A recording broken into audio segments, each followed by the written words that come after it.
जय हिंद। हम लोग इस लेक्चर में जानेंगे NRI, OCI और फिर CAA और NRC के बारे में। इसके साथ ही पासपोर्ट और वीजा क्या क्या होता है इसके बारे में भी हम बताएंगे। ठीक है, इसमें देखेंगे सबसे पहले है तो NRI, ठीक है, नॉन रेसिडेंस इंडिया, ठीक है, नॉन रेसिडेंट ऑफ इंडिया। इसमें देखेंगे, ठीक है, भारत का ही नागरिक, ठीक है, अगर 6 महीने के लिए है सो विदेश में चल गया, ठीक है, 6 महीने के लिए है सो विदेश में चल गया तो वो है सो NRI कहलाएगा और उसकी है सो भारत की है सो नागरिकता है सो बचा ही रहता है। वही लोग को है सो जैसे है सो कहीं पे पढ़ाई करने चल गया या तो नौकरी यानी कि काम धंधा करने के लिए है सो चल गया है। तो भारत में लगभग है सॉफ्टवेयर इंजीनियर लोग है सो, अमेरिका में बहुत सारे लोग है सो काम करता है। तो ये सब है सो NRI का है और वो है सो लगातार 6 महीने के लिए है सो गया हुआ, ठीक है, कितने दिन के लिए, 6 महीने के लिए वो है सो गया हो, 6 माह से कम नहीं है। आप जैसे कोई आप ही लोग पढ़ने के लिए गए, ठीक है, कोई पढ़ने के लिए गए आप लोग, तो वहाँ से 1 साल का कोर्स तो अधिकतम रहता है, ठीक है, 1 साल से अधिक ही कोर्स रहता है, तो यानी 6 महीने से आप अधिक रह गए तो आप क्या कहलाएंगे, NRI कहलाइएगा। तो इससे तो भारत के ऐसा नागरिकता बची रहती, छीना नहीं जाता है, ठीक है।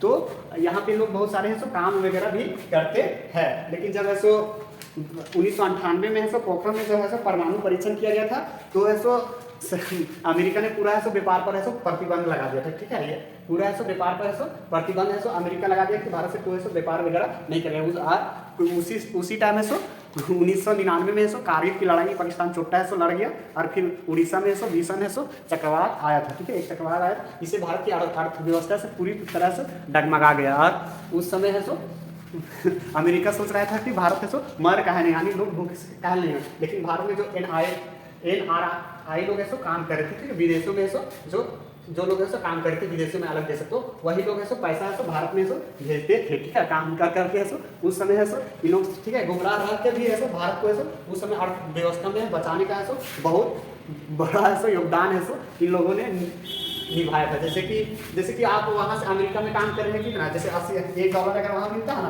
तो वही मैक्सिमम भी 80 रुपये के आसपास से मिलता है। तो यही सब विदेशों से भारत में भेजता है तो भारत में अधिक पैसा हो जाता है। यही लोगों ने उस समय भारत की अर्थव्यवस्था बचाई थी। और इसके बाद है सो हम लोग देखेंगे, ठीक है, भारत है सो कई सदियों से ही है सो किसी दूसरे देश को है सो शरण देने का काम किया, ठीक है, शरण यानी कि भारत में ऐसा नागरिकता देने का काम, यानी कि भारत अपना आश्रय देने का काम किया था, ठीक है। 12वीं सदी में जब बात करें फारसियों पर है सो जब सो वहाँ से धार्मिक प्रताड़ना किया गया, ठीक है, धार्मिक उत्पीड़न के अनुसार, ठीक है, धार्मिक के कारण से वहाँ पर भेदभाव या तो लड़ाई झगड़े किए जाने से, ठीक है, उन लोग तबाह गए। तो वो सो भारत के गुजरात में आया, यहाँ के राजा से बोले कि आप हम लोग फारसी लोग थे तो मिला दो, ठीक है, तो इन लोगों ने भारत के राजा ने बोल दिया कि यहाँ पे जगह नहीं है, ठीक है, तो इन्होंने एक बहुत ही बेहतरीन है सर उदाहरण दिया था। एक दूध का गिलास रखा, ठीक है, एक दूध का गिलास है सो एक रखा और इसमें सो चीनी मिला दिया, ठीक है, पूरा भरा हुआ था, चीनी मिला दिया। तो इसमें उन्होंने फारसियों ने बताया, देखिए इसमें जगह ना रहते हुए भी चीनी घुल गया ना, ठीक है, घुल गया और दूध को है सो मीठा भी कर दिया, यानी कि प्रॉफिट भी कर दिया। और इसी तरह बोला कि हम भारत में घुल मिल जाएंगे और भारत को विकसित करने में योगदान भी देगा। ये लोग ऐसे बहुत पढ़े लिखे भी थे तो इन्होंने भारत की ऐसे उन्नति में भी बहुत ज़्यादा ऐसे भूमिका निभाई थी। फिर है सो 1947 में बात करें तो यहाँ पे ऐसा पाकिस्तान, ठीक, ये पाकिस्तान के साथ ऐसा लड़ाई विभाजन हुआ था और लड़ाई वगैरह भी बहुत इस टाइम है सो चला था। तो है सो यहाँ जब पाकिस्तान से लोग भारत में आ गए, वहाँ की जिन्ना की आक्रमण नीति के कारण है तो यहाँ पे एकदम जन्नत मिलेगा और जन्नत यहाँ नहीं बम वगैरह पड़ गए। तो उस समय भारत के लोग ऐसे पाकिस्तान के लोग ऐसे भारत में ऐसे शरण लिए थे और पाकिस्तान में भी भारतीय लोग उस समय गए थे। इसके बाद ऐसो 1959 में तिब्बत ऐसो जब चाइना ने आक्रमण किया था तो 1959 में ऐसो यहाँ के लोग भी ऐसो तिब्बत के लोग भी ऐसो भारत में आए थे तो उन लोगों को भी ऐसो यहाँ पे भारत में शरण लिए। फिर 1979 ईस्वी में, ठीक है, अफगानिस्तान में जब रसिया ने आक्रमण किया था उस समय है सो यहाँ के भी के लोग हैं सो भारत में आए थे। फिर 1980 के दशक में जब तमिल के लोग हैं श्रीलंका में तमिलों के ऊपर है सो ज़्यादा अत्याचार किया तो ये है सो भारत में शरण लिया था।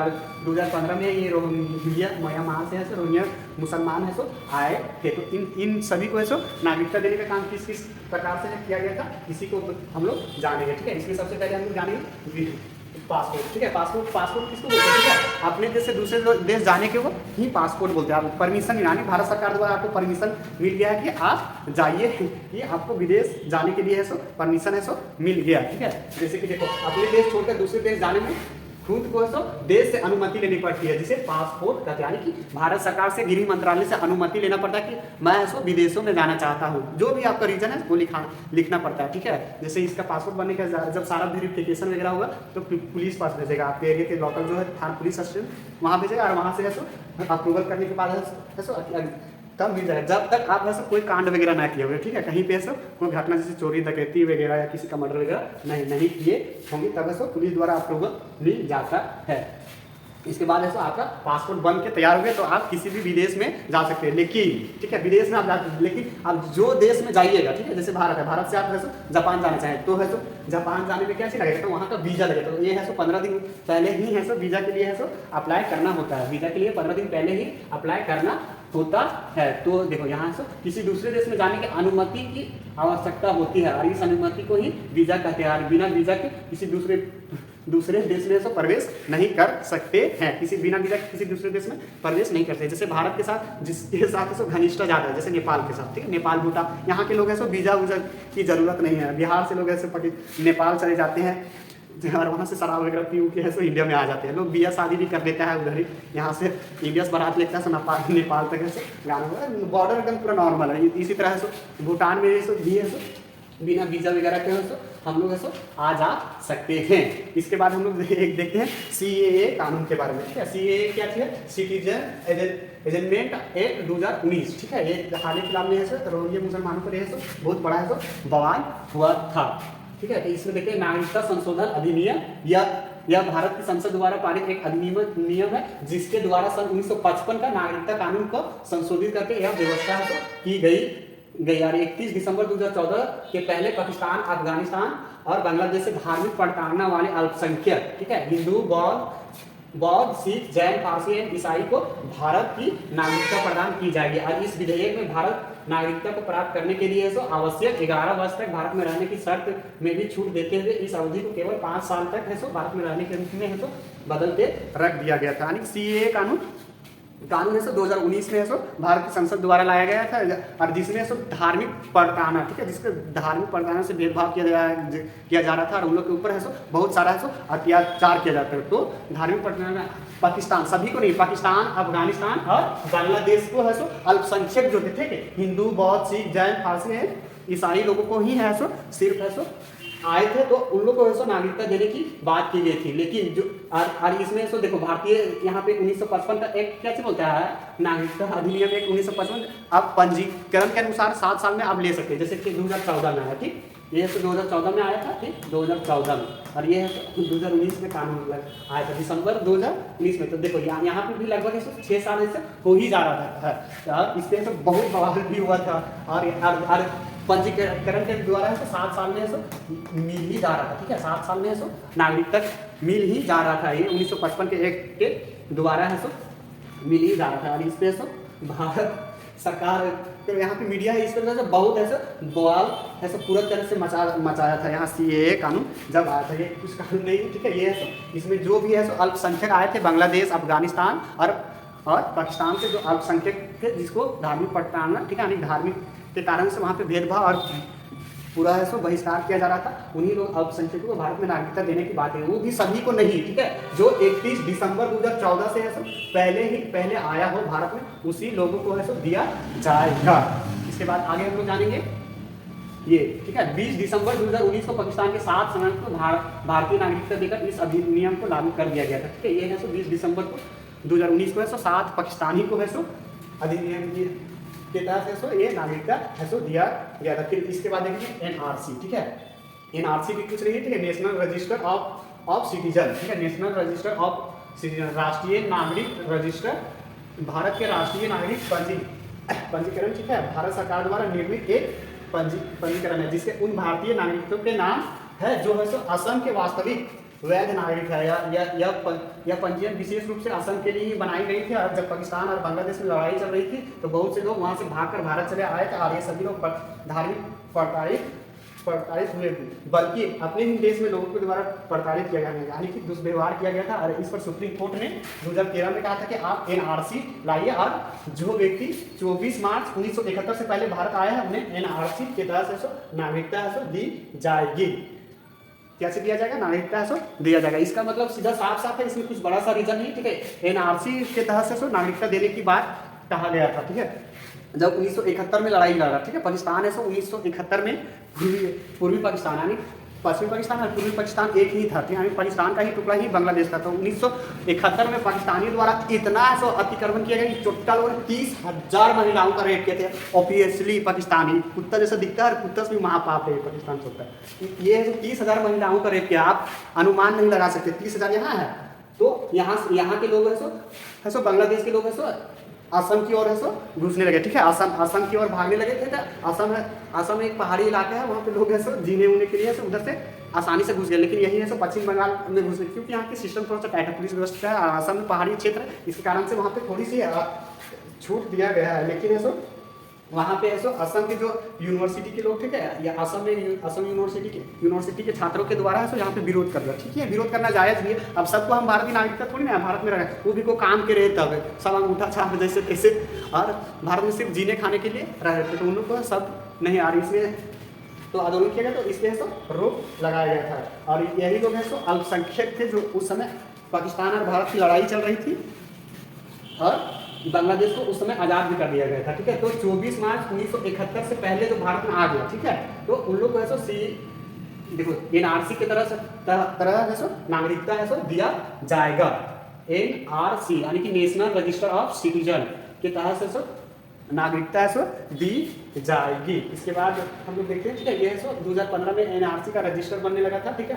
तो इसमें बहुत सारा नेता लोग पूरा बवाल कर दिया था, ठीक है, यानी मीडिया से पूरी तरह से बवाल कर दिया था। आज इसमें कहा गया था कि 4 करोड़ है सो यहाँ पे भारत में घुसा है लोग। 4 करोड़ लग रहा है यहाँ पे, 4 करोड़ घुसने पर समझ रहे हैं, यहाँ है 4 करोड़, यहाँ कोई भी बवाल कोई भी कर सकता है। लेकिन सब मीडिया सब उछाल दे कि 4 करोड़ है।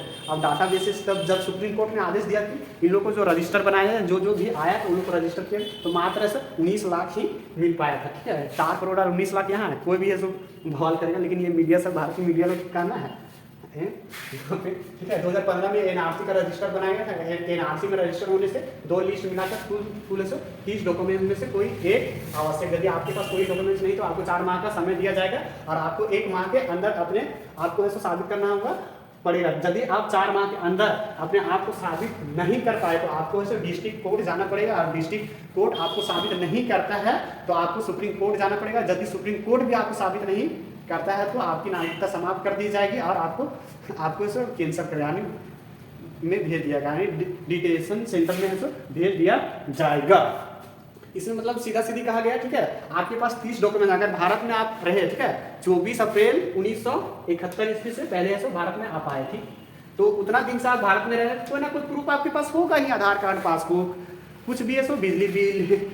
अगर इन 30 डॉक्यूमेंट्स में भी आपके पास नहीं है तो भी ऐसा भारत सरकार द्वारा छूट दिया गया कि है सो आप है सो डिस्ट्रिक्ट कोर्ट में जाइए, ठीक है। डिस्ट्रिक्ट कोर्ट में अपने आप को साबित कीजिए कि मैं है सो इतना दिन से पहले भारत में निवास करा। अगर डिस्ट्रिक्ट कोर्ट में भी नहीं कर सकते हैं तो है सो सुप्रीम कोर्ट जाइए। अगर सुप्रीम कोर्ट में नहीं जा सकते हैं, ठीक है, सुप्रीम कोर्ट में भी आप अगर साबित नहीं कर सकते तो है तो आपको डिटेंशन सेंटर में भेज दिया जाएगा, ठीक है। इसके बाद है सो आगे देखते हैं एनपीआर है, ठीक है, नेशनल पॉपुलेशन ये रजिस्टर, क्या चाहिए, एनपीआर, ठीक।